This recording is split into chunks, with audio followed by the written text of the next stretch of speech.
Today we'll be covering the exciting new recruits in the Penn State system. Hello, everyone, and welcome to the We Are Baseline podcast. My name is Julian Smith, and I'm with Alex Rodaichok.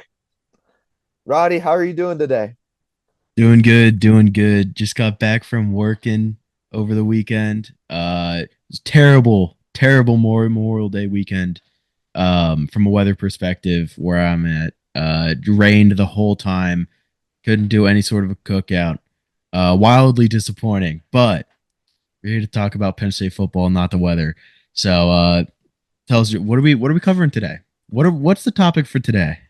Today we are covering four-star recruits, specifically the one that we're going to have in the 2026 season, and so they're going to be coming into the squad and they're gonna start tearing it up. So I want to start with let's see. I want to start with Jackson Ford. I feel like Of that's the course. one that, like, of course, we've had Yeah. our eye on this guy for a long time, specifically because he stayed with Penn State. He was the only Penn State recruit that stayed with Penn State through the whole Matt Campbell and James Franklin trouble, and he's coming into this team as an edge rusher. One of physically looks like looks like the edge rusher. Like he looks the part.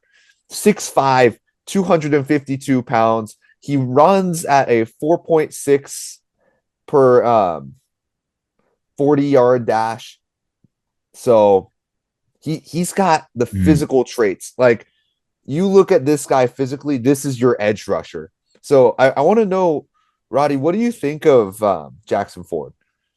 Yeah, well, I mean, I think obviously the first thing you think about, like you said, is the physicality. You can't look at a 6'5", I've seen 240 to 250 range. Doesn't make a difference. He's 18. This kid is an 18-year-old kid. He's 2 years younger than us. He is coming in and potentially, I would say probably getting time as an edge rusher for one of the biggest schools in the country. And I don't think it's overselling to say that he has such, high upside when, this is where he starts. I've heard great things from Coach Campbell about him as a kid, about him like mentally, but really you can't talk about anything before the physicality. I believe I saw he ran a 12.42 100-meter dash, which converted to American freedom metrics. That is 18 miles per hour on average. That is faster than you can drive legally in a school zone. If he hit a kid, he would be hit with a felony running down the highway, running down a road. He is that special of an athlete. I think he is one of the more physically, I could use a lot of words, intimidating guys that we have in this class. Um, and I think of everybody in this 2026 class, which is admittedly small. I believe right now we are looking at 15 high school recruits, of course, ignoring the let's see, 38 transfers currently on record that make up the vast majority of this class. Um, I think it's between our two edge rushers that we bring in. They're the two true four-star guys, him and Elijah Reed, or Elijah Reader, excuse me. Um, I think between those two, though, Ford is the one that has, the physical bag that you're looking for. I think any you know, discredit against him you could come up with stems from the fact that he is a high schooler and is coming into college football. That's really what I look at because he's not a 5-star recruit. He's not a guy that is obviously going to be a massive prominent piece for this defense day one. But I think day two he probably is. I think even if he is a rotational defensive lineman this year, I think that's invaluable experience. I'm really excited to see what he can do when he gets these skills down, when he gets used to the physicality, when he's able to sit in, a film room, sit in with, the team on the pre games, on the post games. I'm really excited to see what he can do. Um, I think he has probably the highest upside of anybody in this 2026 freshman class. Yeah, and when I look at Jackson Ford, what strikes me is that the physicality is there, but the current skepticism that he has is that he hasn't played the position long enough. And he transitioned from tight end to defensive end, and so his form when it comes to defensive end is still not there. Not surprising. That's just how it is usually. But the that actually brings me to his upside because look at someone like Tyler Warren who transitioned from quarterback to tight end. He could read the quarterback every single time. Like he knew where Drew Aller wanted to go and he could be there because he played quarterback, because he understood the position. Because Jackson Ford understands the tight end position, he's able to know where the quarterback wants the tight end to be. He's going to be able to know what the quarterback's movement's going to be. And I think that's going to be one of his edges is that he actually understands the field, the vision on the field so much better than most other players can because he played that other position as his primary for such a long time. And And yeah, yes, sorry, go ahead. and now that he's transitioning into like full-time defensive end, he's going to get the training from Matt Campbell. He's going to get college football training from the same school that had Abdul Carter trained, Denai Dennis Sutton trained. Denai Dennis Sutton Mm-hmm. was a massive athlete, and Jackson Ford is going to step into that same position with that same type of physicality. So that's what makes me so excited to see Jackson Ford in this position. Mm-hmm. And I was gonna say, ironically, um, when I played high school football, I played um, edge rusher and some tight end, so I can attest to the fact that that does make a difference. Playing both sides of the ball, especially with how intertwined edge rusher and tight end can be, especially for anybody who is capable of dropping back into pass coverage, even in the shallow zones. Being able to have that experience as both a pass catcher and a pass rusher, that's legit. It does, having eyes for both sides of the ball, no matter which side you're currently playing on, is a huge, huge part of football. With how fast everything happens, being able to anticipate and react a step ahead, that's always going to be valuable. And I think that will play a part. I think there's a chance that he ends up being a 6'4", 250 edge rusher who can drop back in coverage. I think that's a possible thing we could see if we let him develop. I don't think it happens year one. I think year one he is almost certainly closer to a defensive end than an edge rusher.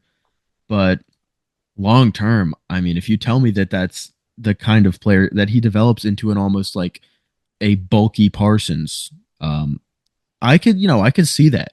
I could see him being a part-time pass coverage kind of guy, along with his natural bulldozing tendencies at the edge rusher position. Yeah. And I want to I think Jackson Ford is going to be a really big one. But another one, this is same position. Elijah Reeder is going to be an interesting one Mm, too, because they play the same position with a completely different type of playing style.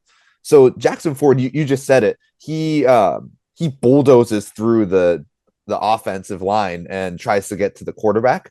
Elijah Reeder's not as big as Jackson Ford is from from a muscular perspective. Like he's not the heavy guy that can just go and like knock out your offensive lineman.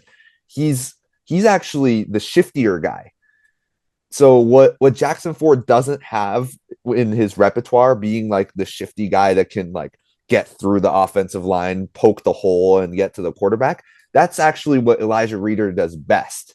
And I think having a guy like that can really get through the offensive line, that's going to be huge, especially if you're going to play like a rotational edge rushing position where Jackson Ford can tire out the offensive line, and then at the end of the game or like halfway through the game, you switch to Elijah Reeder being one of your bigger defensive ends of the game, and he's going to run right through, kind of like what Katron Allen and Nick Singleton did at the running back yeah. position.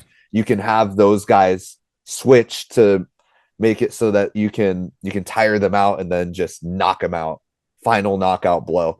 So I thought getting both of these guys in the same class was a really interesting set of recruits that Penn State got, and Mhm. I'm excited to see how they want to go through the years, whether they want to really bulk up Elijah Reeder and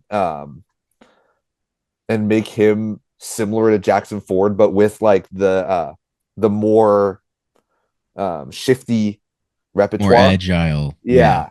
Or if they want to stick with him being a little bit of a smaller guy and just shifty, just getting through everybody to Mhm. keep his speed intact. Smaller with an asterisk.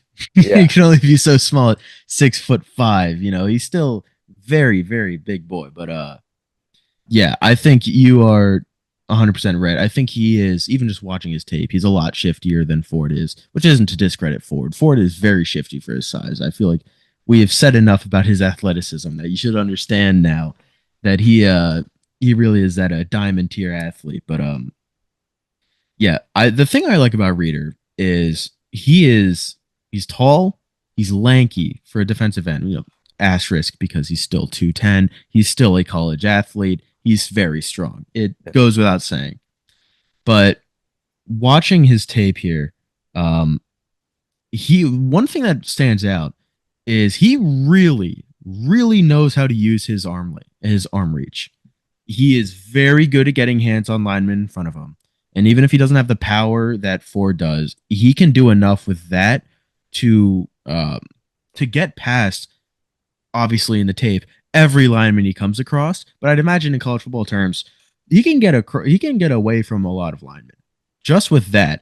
And then when he's in the backfield, he's especially dangerous because then one of the big difficulties of playing the edge rusher position, especially in modern college football, is the option. It's biting on a quarterback or a running back and letting them dip to the outside when holding that edge, holding that left or right side of the line. It's technically your job as a defensive end, as a defensive edge rusher.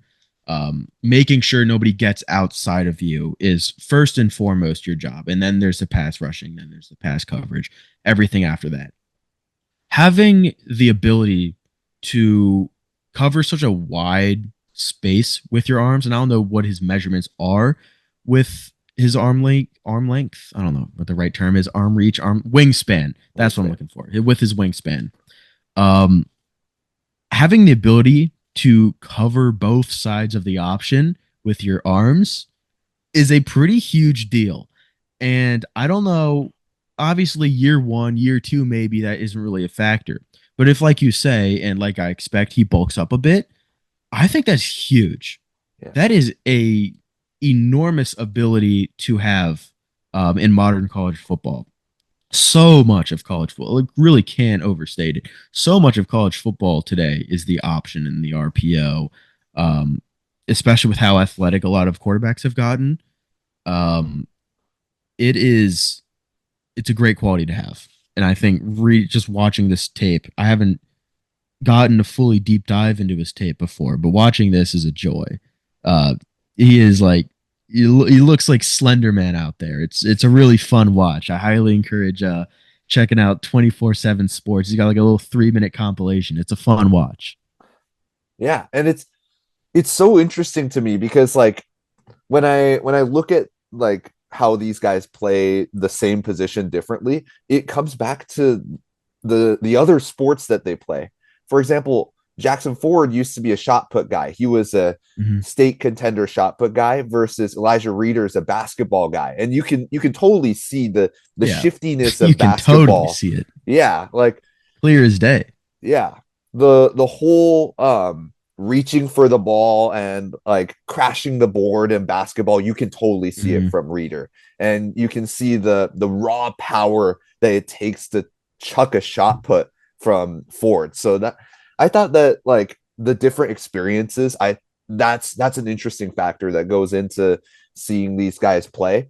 And now that we've talked about the two edge rushers, I want to talk about Peyton Falzone. And I know this is Of like course. this is your guy. Like Mm-hmm. Roddy, I know Yeah. you've been a massive fan of this guy. So what do you think? Like first impression of Peyton Falzone? The first impression of Peyton Falzone um, is he's fast. He's 6'5", 210, which obviously great frame for a quarterback to have. Maybe you want him a little stockier, but he really reads in these when you look at his tape, he really looks like a skinnier Josh Allen. It's exactly what he looks like. I don't and it's not just because he's white, he's got a cannon on him. But he's fast. Just as talented as he has with an arm. He can run, man. Watching, same thing as with I'd say even more so than watching Elijah Reader's tape. Peyton Falzone's tape is fun. It's an electric compilation. I believe Landon Tangwall made a breakdown on it, and it's just fun, man. He's super fast. I could say that over and over again. I don't know what his actual metrics are, and I would really like to see if this site. Here we go. 11:05 in the 100-meter dash. That's even fast. Obviously, way faster than our edge rusher. I want to see I if I can do the calculations while I talk. I found But 10.68 seconds, 100-meter dash. 10.68. Okay, Yeah. well, let's go with that one. Let's be optimistic here. That is a cool 20.95 is what he gets up to. 21 miles an hour. If that number is to be believed, that would probably make him, let's go on the conservative side too. That obviously instantly makes him the fastest quarterback on the team. Probably one of the faster ones in the country when he gets, all of this training under him. Um, yeah, he's an athlete. And I think the only thing holding him back from being a true 4-star quarterback, and you'll see some places that he's a 4-star. I see most places that he's a 3-star. So we go with a 3-star. Is that he is still raw throwing the ball. But considering that his trainer was the same trainer for Grunkemeyer and Drew Aller, I like to be optimistic. Um, so I've seen a lot about this guy. I don't know for sure. Will he be Penn State's starting guy 2 years from now? I think probably. That would be my guess. But, with quarterbacks, it's so hard to predict nowadays. You never know where they'll end up. Maybe some other quarterback we have pops off and foul zone dips. It's natural. It happens these days. But I do really like him. I really like his upside. I think he's super talented. I think he's got so much of the foundational aspects of being a modern quarterback that it's simply hard to find. Biologically, it's hard to come by. Um, and I'm really excited to see what Campbell can do with him. I'm really especially excited to see what Mauser can do with him. Um, yeah, I think if I was to wrap up Peyton Falzone in a word, it's exciting. It's absolutely every bit as much as the edge rushers we covered, maybe more so. He's exciting. Yeah, and like you were saying the physical stuff. That's his catch. You've got a guy that's probably like he's a dual threat guy that can run and throw the ball. He's got a cannon of an arm. He literally plays like he can play like a Josh Allen or a Drew Aller when it comes to physical attributes. He's the one concern that I have is that when he was getting recruited, he was more of a tight end or a wide receiver. Even though he's only played quarterback throughout high school, Mm-hmm. they tried to recruit him as a tight end or a wide receiver because of his physical skill set, and maybe that transfers like how Tyler Warren became a tight end. Maybe that's something that Penn State looks into, and then maybe he becomes a tight end or like transitioning positions might be in his future. But as a quarterback, it seems like his skill set isn't really there yet. Kind of similar to how Drew Aller spent his 4 years at Penn State with like all the talent in the world, but he couldn't figure it out. That's the concern I have with Falzone. I wonder what Penn State's strategy is, especially Matt Campbell being the new coach, I wonder what his strategy is to improve that. Absolutely, yeah. Yeah. Well, I'd love to know your guys' opinions. Is Peyton Falzone destined to becoming like the Heisman year 2 or year 3, or is he going to fall apart? Or is Where Jackson in the Ford? spectrum does he land? Yeah, like we're in this absolute like monstrosity of like possibilities. Does Peyton Falzone end up Mhm. landing? And is Jackson Ford going to be the next Abdul Carter? That's that's my guy. Like that's the guy that I look at. I love the physical attributes. So I'm Mhm. excited for this recruiting class. I Yep. think 2026 Penn State class in one word is hopium. yeah, Straight hopium. A lot of physicality and a lot of hope. Kind of what I'm reading. yeah. It is such a fun one. Even though we don't have so many recruits, it's so fun. Looking at like the select recruits that we have, these guys are so exciting. So yeah, thank you everyone for tuning in. Check us out on Spotify, Apple Podcasts, and our beautiful faces on YouTube. Check out our Instagram. And as always, we are Penn State.